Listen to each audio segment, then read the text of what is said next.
Hi guys, welcome back. Domain 5 Risk Management, Chapter 5.4. Given a scenario, follow incident response procedure. So in this video we're going to cover incident response plans, incident response processes. So normal operations in an IT enterprise include preparing for when things go wrong. One aspect of things going wrong is when things are not operating correctly for reasons unknown. And the incident response process is used to determine the what, why, where of the problem.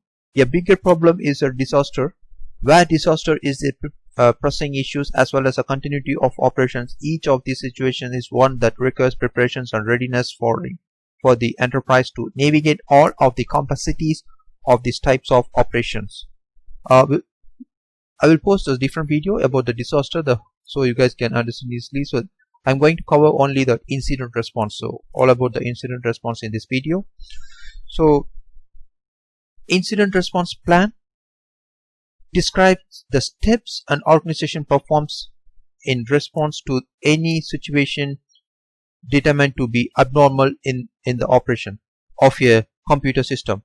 The causes of incidents are many, from the environment, example storm, to error of the part of users,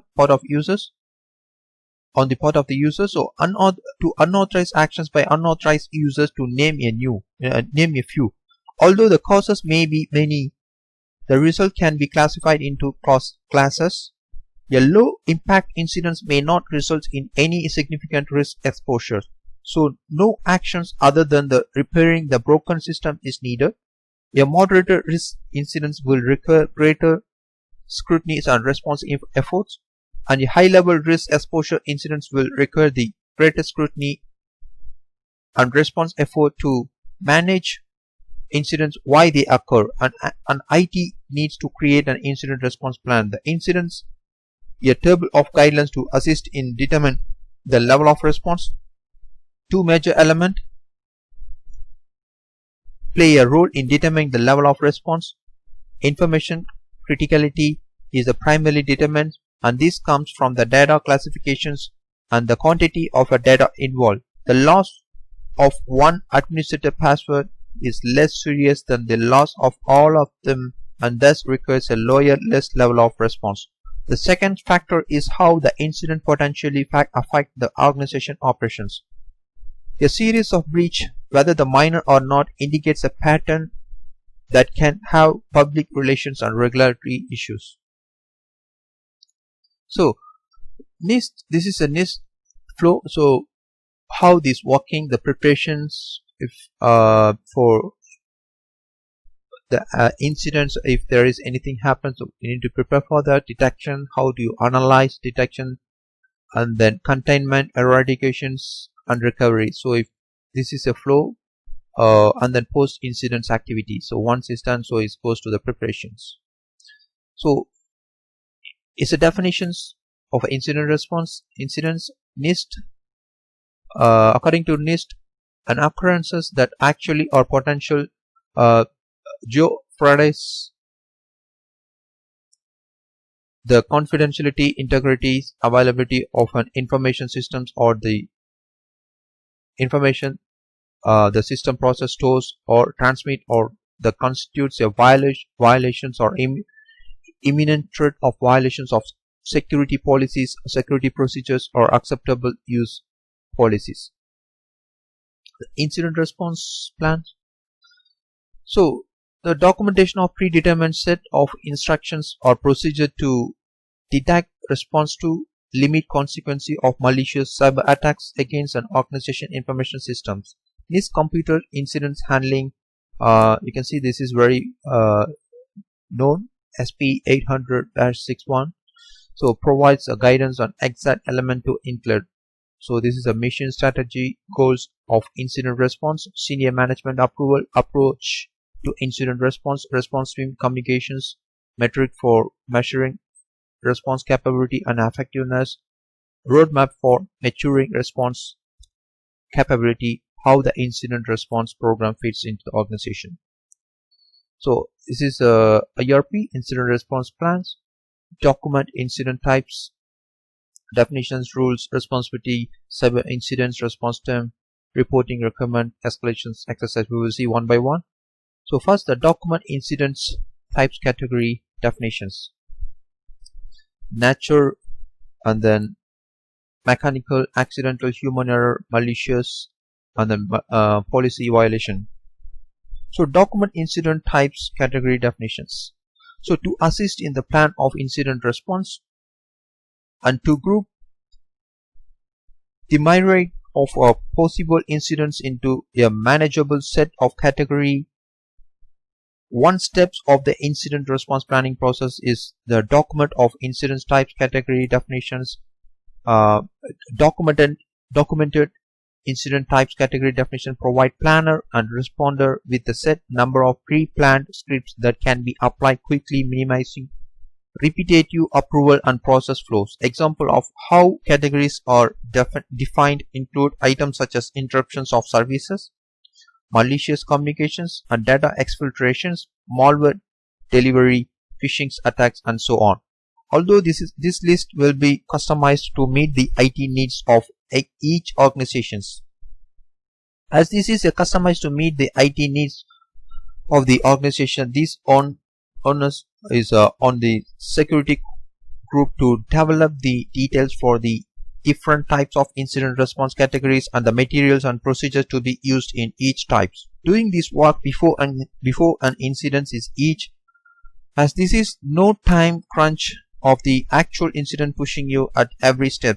The amount of work scales with the size of the IT organizations and the services they are providing to the enterprise, but in all cases it is doable task.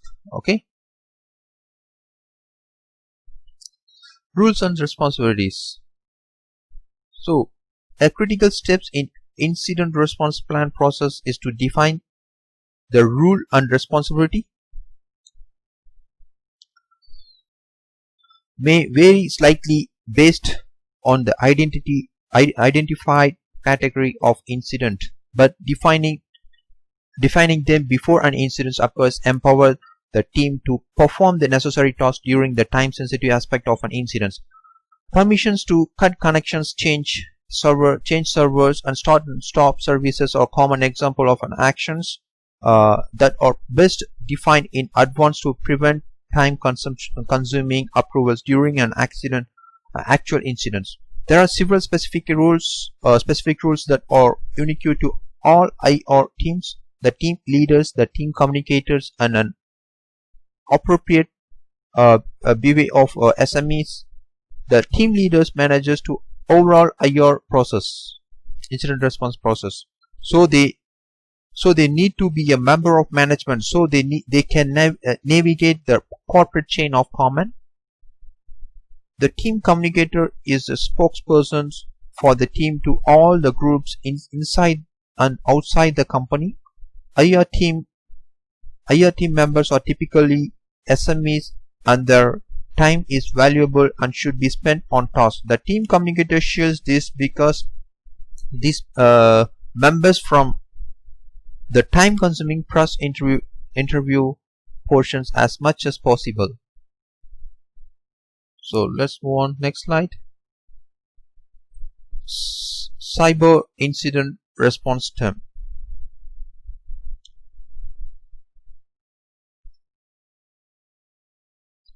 The cyber incident response team is composed of the personnel who are designated to respond to an incident. The incident response plan should identify the membership and backup members prior to an incident occur. Once an incident response begins, trying to find personnel to do tasks only slow down the functions, and in cases would make it unmanageable. Whether a dedicated team or a group of situational volunteers, the planning aspect of incident response need to address the topic of who is on the team and what are their duties. Management needs to appoint the team members and ensure that they have time to be prepared for services. The team leader is typically a member of management who fully understands both the enterprise IT environment and IR process. For their job is to lead the team with respect to the process. Subject matter experts on the various systems that are involved provide the actual working portions of the team, often in concert with the operational IT personnel for each system. The team is responsible for all phases of the incident response process, which is covered in the next sections. I will show you that.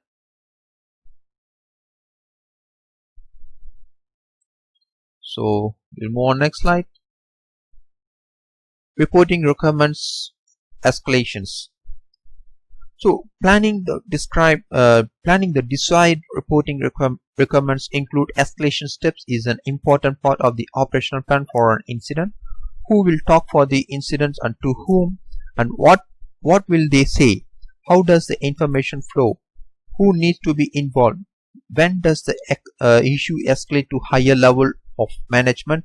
So these are all questions best handled in the calm of an incident planning meeting, where the procedures are crafted rather than on fly as an incident is occurring.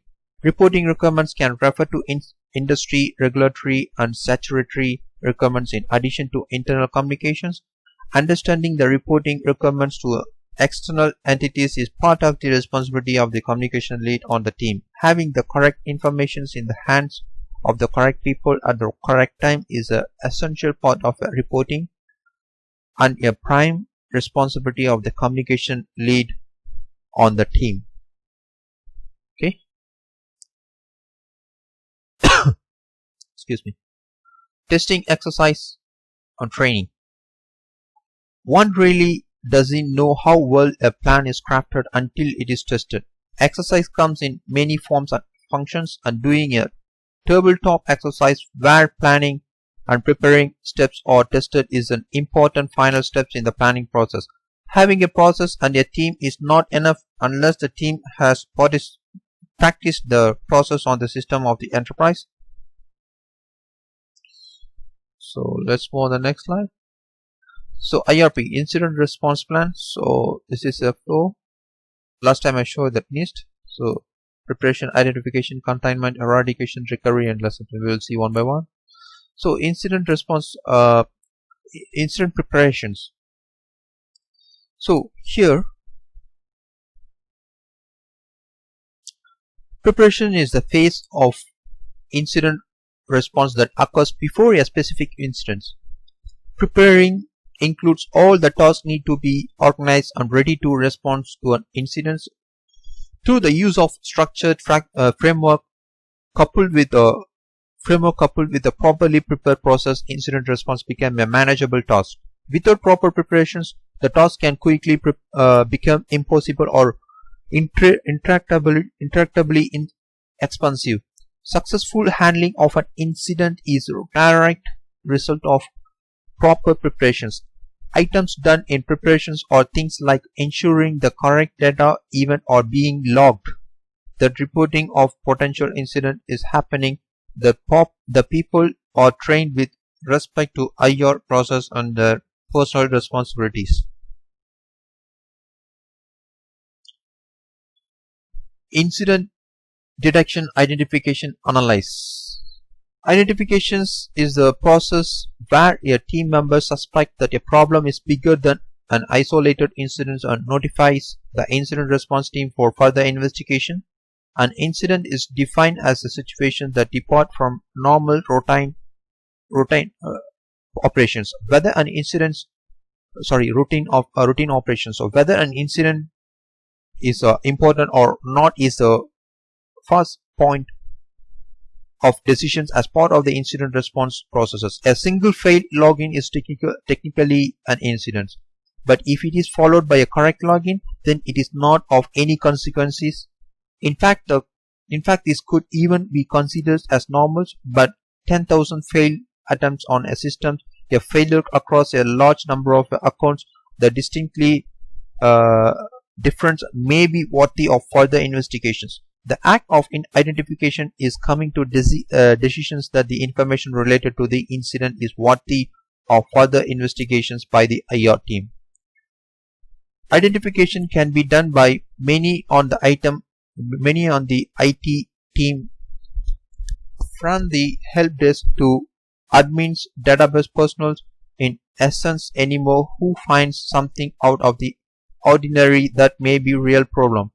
Some training is required to prevent false alarm, a single failed file access for instance, or a server that reset unexpectedly. Things happen and probably are not a causes for higher alarm. But when the single incidents become multiple incidents, then an investigations may be warranted and the condition should be identified as a possible IR issues. A key first step is in the processing of information and the determinations of whether or not to invoke incident response processes. Incident information can come from a wide range of sources including logs, employees, help desk calls, system monitoring, security devices and more. The challenge is to detect something other than simple common error that are routine is occurring. When evidence accumulators are in some cases specific items such as security device logs indicates a potential incidents. The next step is to escalate the situation to the incident response team. The IR team examine the information, gathering additional information if necessary to determine the causes of incidents. If it meets the defined threshold of the organizations, an incident will be logged and fully investigated. Whether the root causes, if it is truly more than a random error, the next step is containment. Okay, we will see that. Incident containment. So once the IR team has determined that an incident has an fact occurred and recur a response, the first step is to contain the incident and prevent its spread. For example, if an incident involves a virus or worm that is attacking database server, then protecting uninfected servers is paramount. Containment is the set of action taken to constrain the incident to the minimal number of machines. This preserves as much of protections as possible and ultimately makes handling the incident easier. This can be complex, for in many cases containing the problem requires fully understand the problem. It is the root causes and the vulnerabilities involved. Okay. Eradications. Once the IR team has contained a problem to set footprint, the next step is to eradicate the problem. Eradications involves removing the problem, and in today's complex systems environment, this may mean rebuilding a clean machines. A key part of operational eradication is the prevention of reinfections. Presumably, the system that existed before the problem occurred would be prone to repeat infections, and thus this needs to be specifically guarded against. One of the strongest value propositions for virtual machines is the ability to rebuild quickly, making the eradication steps relatively easy. Incidents recovery. After the issue has been eradicated, the recovery process begins. At this point, the investigation is complete and documented. Recovery is the process of returning the assets into the business functions and restoration of normal business operations. Eradications, the previous steps, remove the problem, but in most cases the eradicated system will be isolated. The recovery process includes the steps necessary to return the systems and application to operation status. After recovery, the team moves to document the lessons learned from the incident.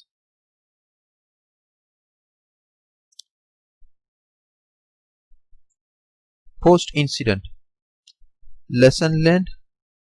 So a postmortem session should collect lessons learned and assign actions items to correct weaknesses and to suggest ways to improve.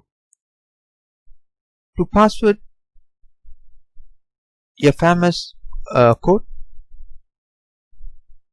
those who fail to learn from history are destined to repeat it.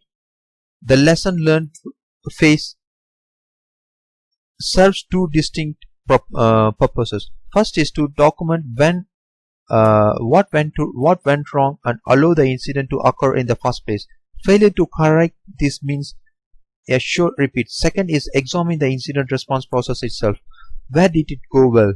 Where were the problems? How can it be improved? Continuous improvement of actual incident response process is important task. Okay.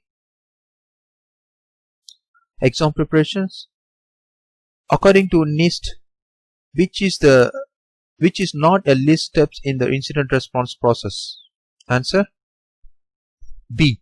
Documentations. Answer is B. Documentations. So the second one, the following is NIST definitions of what term: an occurrence that actual or potential jeopardize the confidentiality, integrity, or availability of an information systems or the information the system processes, stores, or transmits. Answer D.